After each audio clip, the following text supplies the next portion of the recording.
Grammy award-winning singer Amy Winehouse has died at her home in North London. The 27-year-old had struggled with drink and drug problems for a number of years and recently finished a rehab course. She's most famous for her album Back to Black.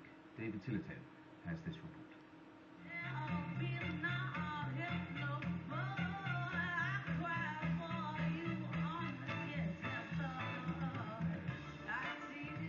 Her voice was pure smoke-stained soul, and her songs were in pop's darkest key.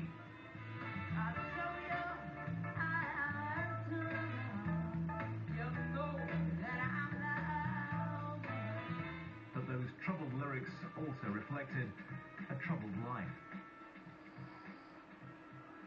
When police confirmed a 27-year-old woman had been found dead at a home in Camden, fans, well-wishers and curious onlookers soon began to gather.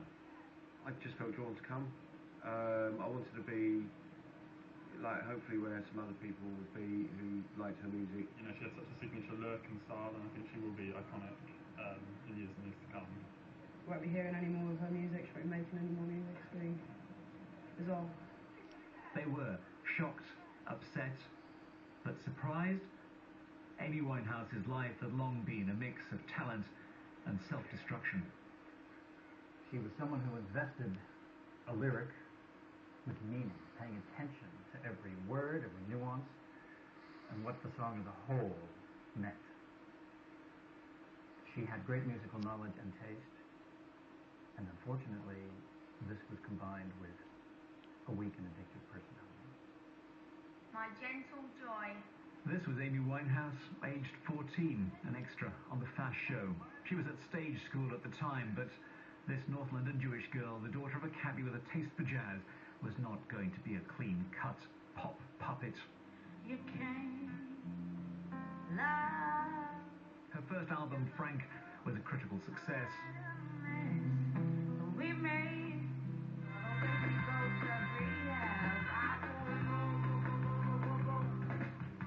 Her second, Back to Black, sold more than 10 million copies, and when it won 5 Grammy Awards, she was on top of the world and falling apart.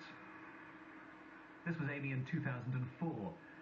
This was her in 2007. Drink, drugs, bulimia, the trips to court, the drug addict husband. It was a life of chaos. But over the last year or so, she seemed to be recovering until this shambolic performance in Belgrade.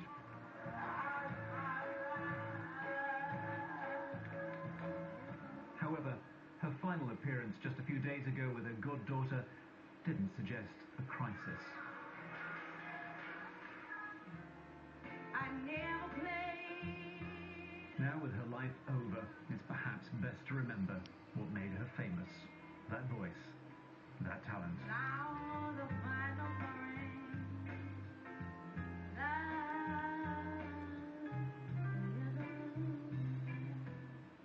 Well, David is now outside Amy Winehouse's home in North London. And David, the police have been speaking in the last hour or so.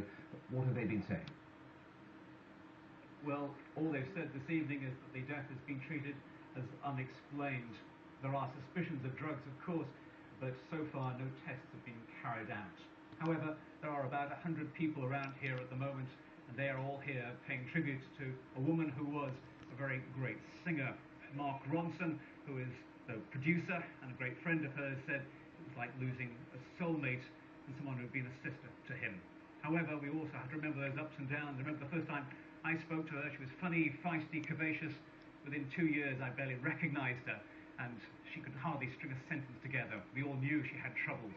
But remember, she had 5 Grammys on one night. No other British singer has had that. And the Recording Academy of America today said she had a warm, lyrical, soulful voice, and that the world has lost an immense talent.